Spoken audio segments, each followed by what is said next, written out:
What's up mga kapatid? Sa unang araw ng taon, tinukso agad ni Manny Pacquiao ang lahat ng boxing fans. Magkakaroon daw sila ng rematch ni Manny Mayweather sometime this year.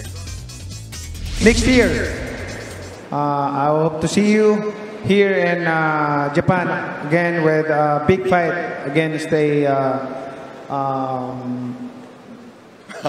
Floyd Mayweather. Floyd Mayweather, yeah. I thought that you don't want me to say that.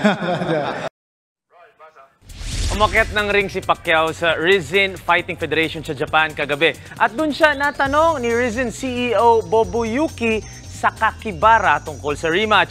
Tumungo si Manny at nagsabing ready daw siya kung sakaling matupad ang bakbakan. Sa ngayon wala pang official announcement galing sa Mayweather camp, pero siguradong inaabangan niya ng lahat ng fans nila pareho. Noong 2015, nung unang nagkita ang Boxing Titans kung saan nanalo si Mayweather via unanimous decision. What's up mga kapatid? It's your sports Tito Mike Reyes at huwag magpahuli sa mga umaaksyong bakbakan at harapan sa loob at labas ng bansa. Para sa mga pandinang sports news, mag-follow at mag-subscribe sa social media pages ng News 5. Alam nyo na ha? Peace and love.